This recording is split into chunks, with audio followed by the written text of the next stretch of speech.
जब कुसंस्कारी लोगों की फौज शासन प्रशासन में हो जाएगा तो इस तरह की घटनाएं होंगी और ऐसे मजलूम लोगों का शोषण मैं समझता हूं कि यह मानवीय घोर अपराध है। ये सरकार कहीं न कहीं इसके बड़े नेता इन कांडों में, इनके बड़े अफसर इस कांडों में फंसे हुए हैं। सरकार ने न्यायालय को सपोर्ट नहीं किया।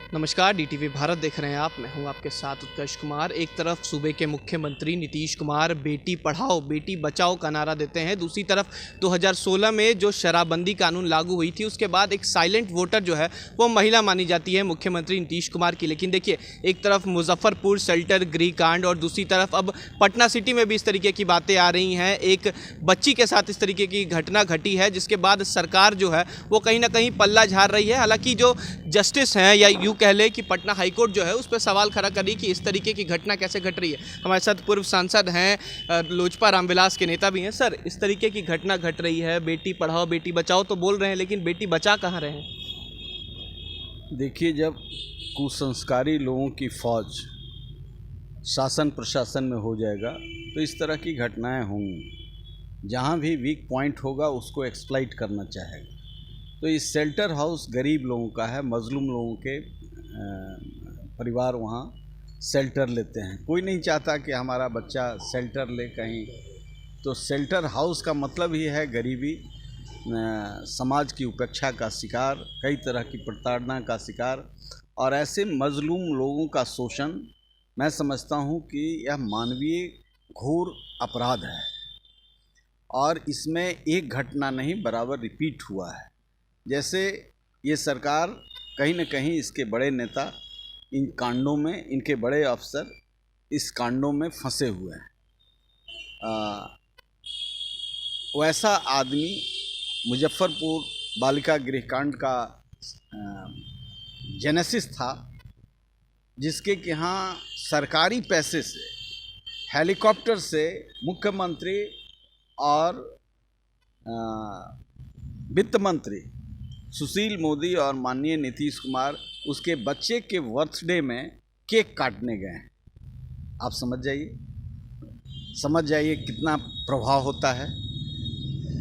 तो ऐसे लोगों का प्रभाव हुआ और संजोग से फंस गए कुछ एक्टिव संस्थाएं, कुछ लोग निकलते रहे और निकल करके उसको कोर्ट तक लाया। कोर्ट में वह व्यक्ति और उसके कुछ स्टाफ सजा पाए। लेकिन जो पटना तक चीज़ें आती थीं, जो ये व्यापार पटना में होता था, उसमें कौन कौन लोग भागी थे? ये सरकार का काम नहीं था क्या? सरकार ने न्यायालय को सपोर्ट नहीं किया। उसी समय खुल करके बात आई कि सीतामढ़ी में भी एक विधायक इसी तरह का काम शेल्टर हाउस में जाके करते हैं और उनका ओपन रिच है शेल्टर हाउस। गया में अभी हाल में खुल करके आया, चीज़ अखबार में आई। पटना में आया तो 24 घंटा में क्लीन चिट दे दिया गया। अरे वाह, ऐसा त्वरित कार्रवाई तो किसी चीज़ में आज तक हमने नहीं देखा। 24 घंटा में क्लीन चिट, इसका मतलब कि सरकार के बड़े नेता, बड़े ऑफिसर इस काम में लगे हुए हैं। सरकारी तौर पर देह व्यापार कराया जा रहा है। महिलाओं के साथ गंभीर आरोप। महिलाओं के साथ अगर इस तरीके की स्थिति होती है तो सरकार चुप हो जाती है, लेकिन वही सरकार जब शराबबंदी कानून पे आती है तो टीचरों तक को अब उतार दिया है रोड पे कि वो ढूंढे। तो क्या लगता है अगला जो शिकार बनेंगे अब वो डॉक्टर, स्वास्थ्यकर्मी भी बनेंगे कि उन्हें भी उतार दिया जाए कि आप भी ढूंढे कि अब कहाँ शराब मिलती है? देखिए, शराब पर भी मेरे पहले दिन से है कि यह ढोंग है। नीतीश कुमार इतना कुकर्म कर रहे हैं कि गांधी का चेहरा ओढ़ना चाहते हैं। गांधी मैदान में जिस दिन उन्होंने अलग से मूर्ति लगाई तो उसी दिन गांधी के विचारधारा का खून हो गया। चूँकि गांधी मितव्ययिता के प्रतीक थे, गांधी सरकारी खजाने के लूट के प्रतीक नहीं थे। अपनी प्रशस्ति के लिए कोई 60 फीट ऊंचा गांधी मैदान में, गांधी के नाम से वो मैदान है, गांधी की ऑलरेडी मूर्ति मध्य भाग में लगा हुआ है, फिर एक किनारे पर नीतीश कुमार अपने फोटो चमकाने के लिए, अपना नाम चमकाने के लिए एक बड़ी मूर्ति लगवा दिए हैं गरीब राज्य के लोगों के टैक्स के पैसे से। तो गांधी का विचारों का इतना बड़ा हत्यारा तो कोई हो नहीं सकता। तो इन्होंने देखा कि ये क्लिक नहीं किया तो शराबबंदी हो जाए। पहले 5 साल पूरा लोगों को पियक्कड़ बनाया। गांधी के विचारों का पंचायती राज, पंचायत में शराब गए, जो लोग नहीं भी पीते थे उनके सगे संबंधी पीते थे तो साथ में पिलाने लगे, सहज सुलभ हो गया। जो आदमी पियक्कड़ हो गया उसको तो पीने की आदत है। अब इनके सलाहकारों ने कहा कि आप थोड़ा सा मटिया दीजिएगा, प्रशासन आपका अपंग है ही, तो इसमें बड़ी कमाई है।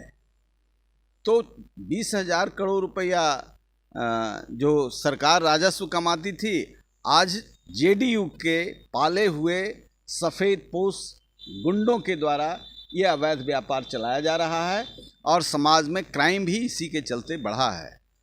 बेटा पति तो ठीक हो गया, जिस महिला का ये संरक्षण प्राप्त कर रहे हैं तो उनसे कहते हैं कि उनके बेटे पियक्कड़ हो गए, बेटे शराब में इन्वॉल्व हो गए। आज बहू की पिटाई हो रही है, माँ की भी पिटाई हो रही है। मेरे पास केस आ रहे हैं।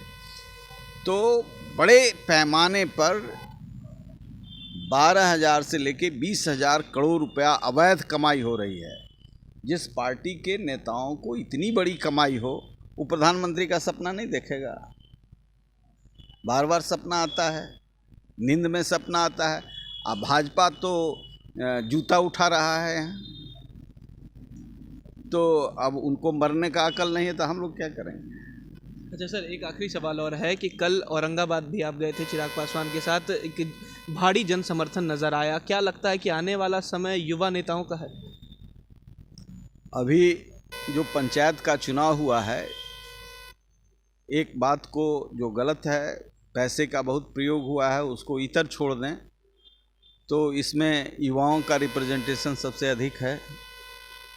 अब जो घिसे पीटे नेता हैं उन पर भरोसा लोगों ने छोड़ दिया है, और जो विकास की बात करेगा, जो सत्य के नज़दीक खड़ा होगा, जो जातीय विद्वेष नहीं पैदा करेगा, जो सामाजिक समरसता और सामाजिक न्याय का मूल अवधारणा पर चर्चा करेगा।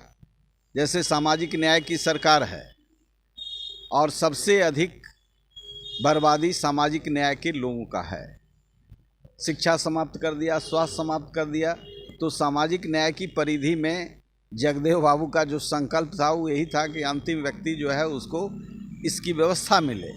ये लोग कई तरह के हथकंडों को अपना करके जातीय विद्वेष पैदा करना चाहते हैं और अपना उल्लू सीधा करना चाहते हैं।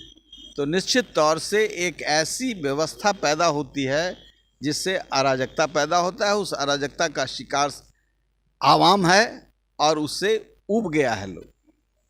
तो एक विकल्प की तलाश में है और हमको लगता है कि नीतीश कुमार के अंदर जो अविश्वास का वातावरण बना है, चिराग एक स्वप्न लेकर के युवाओं का आगे बढ़ रहा है। बहुत बहुत शुक्रिया। तो ये थे हमारे साथ अरुण कुमार, जिन्होंने साफ तौर पर कहा है कि आने वाला समय जो होगा युवाओं का होगा। हालांकि बिहार में जो तथाकथित शराबबंदी है और इतना ही नहीं, शेल्टर होम जैसी घटनाएं घट रही हैं, इसके जिम्मेदार सरकार और उनके भ्रष्ट अधिकारी हैं। फिलहाल खबर में सिर्फ इतना ही। आप हमारे साथ बने रहें और देखते रहें DTV भारत। नमस्कार।